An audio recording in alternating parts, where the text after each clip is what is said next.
R K. Nayyar और साधना के breakup के बाद दोनों 5 साल तक पूरी तरह से एक दूसरे से अलग थलग थे। इस अवधि के दौरान साधना ने बॉलीवुड में अपना शानदार करियर जारी रखा और अपने समय की सबसे मशहूर अभिनेत्रियों में से एक बन गई।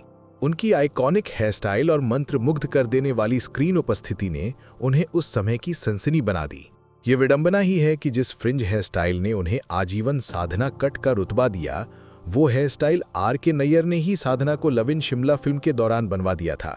खैर, साधना 5 सालों में चोटी की स्टार बन गई, लेकिन ग्लैमरस बाहरी आवरण के नीचे उनके दिल में अभी भी आर.के. नैयर की यादें थीं। एक दिन किसी स्टूडियो के सेट पर साधना की एक फिल्म की शूटिंग हो रही थी और नैयर भी किसी फिल्म की शूटिंग के लिए वहां उपस्थित थे। फिर से दोनों की मुलाकात हुई और उनके बीच अप्रत्याशित रूप से फिर से जुड़ाव हुआ। सालों की खामोशी के बाद नैयर का फोन कॉल फिर से एक सुप्त ज्वाला को जलाने जैसा था। अगले 1.5 साल तक उनका रिश्ता मुख्य रूप से टेलीफोन के बातचीत के जरिए ही चलता रहा। एक अनोखा प्रणय संबंध जिसने उन्हें धीरे धीरे और सही मायने में सार्थक रूप से अपने रिश्ते को फिर से निर्मित करने का मौका दिया। अब साधना भी पूरी तरह युवा हो गई थी, लेकिन साधना की मां शुरू में उनके रिश्ते को लेकर संशय में थीं। वे उस दौर की पारंपरिक मानसिकता को लेकर लगातार साधना के लिए नैयर के बदले वैकल्पिक पुरुष का सुझाव देती थीं और नैयर के बारे में अपना संदेह व्यक्त करती थीं। मां को तो साधना के साथ कई फिल्मों में काम करने वाले हीरो राजेंद्र कुमार ज्यादा पसंद थे। अपनी बेटी को रोकने के प्रयास में उन्होंने साधना के हीरो राजेंद्र कुमार को बढ़ावा देना भी शुरू किया, लेकिन राजेंद्र कुमार पहले से ही शादीशुदा थे।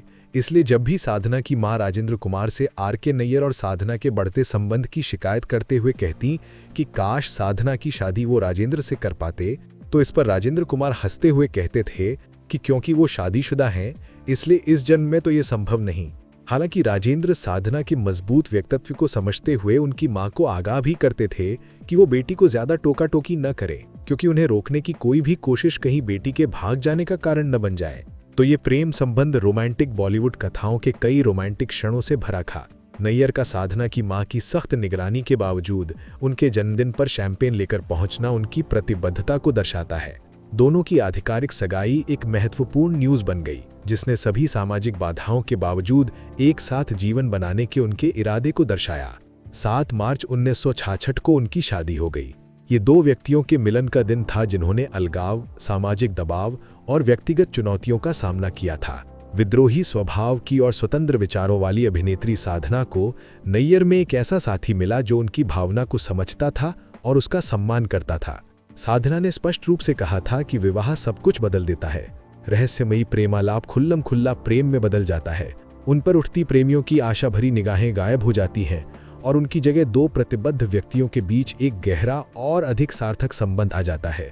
उनका मैरिड लाइफ लगभग 3 दशकों तक चला, जो अपने क्षणिक रिश्तों के लिए जाने जाने वाले फिल्म इंडस्ट्री में एक उल्लेखनीय उपलब्धि थी। ईश्वर ने उन्हें कोई संतान नहीं दी थी। कहा जाता है कि जिंदगी के उत्तरार्ध में जब आर.के. नैयर की कुछ फिल्में न चलने के कारण उन पर बहुत ज्यादा कर्ज चढ़ गया था और वे इस गम से बीमार पड़ गए थे और अस्थमा के कारण बहुत कष्ट में थे, तो एक दिन वे साधना से बोले कि उन्हें उनके लिए चिंता हो रही है कि अगर उनकी मृत्यु हो जाए तो कर्ज का सारा बोझ साधना पर आ पड़ेगा। इस पर साधना ने पति से ऐसी बातें न करते हुए भावुकता के साथ कहा कि कौन जानता है, शायद आपसे पहले मैं ही ऊपर चली जाऊं। ये सुनते ही नैयर ने तड़प कर कहा कि अगर कभी ऐसा हुआ तो घर से एक नहीं 2 लाशें निकलेंगी, क्योंकि वो उनके बगैर एक पल के लिए भी नहीं जी पाएंगे। 1995 में नैयर के निधन ने इस खूबसूरत जोड़ी की यात्रा का अंत कर दिया। 2015 में साधना भी इस दुनिया को अलविदा कह गई, लेकिन उनकी प्रेम कहानी पीढ़ियों को प्रेरित करती रहेगी। साधना, जिन्हें प्यार से लव इन शिमला गर्ल के रूप में जाना जाता था, सिर्फ एक फ्रिंज हेयर्ड आइकन नहीं थी। वो एक ऐसी महिला थीं जिन्होंने अपने दिल की सुनी, सामाजिक मानदंडों को चुनौती दी और एक ऐसी प्रेम कहानी रची जिसने पारंपरिक अपेक्षाओं को बदल दिया। आर.के. नैयर के साथ साधना का रिश्ता सिर्फ सच्चे प्यार के पूर्णता को रेखांकित नहीं करता है, बल्कि समझ, धैर्य और अटूट प्रतिबद्धता को दर्शाता है। दोस्तों, आपको हमारी वीडियो कैसी लगी कमेंट करके बताएं। अगर आप हमारे चैनल पर नए हैं तो चैनल सब्सक्राइब करें और बेल आइकन दबाना न भूलें। जल्द मिलते हैं किसी और वीडियो के साथ। तब तक के लिए आदाब, नमस्कार, खुदा हाफिज।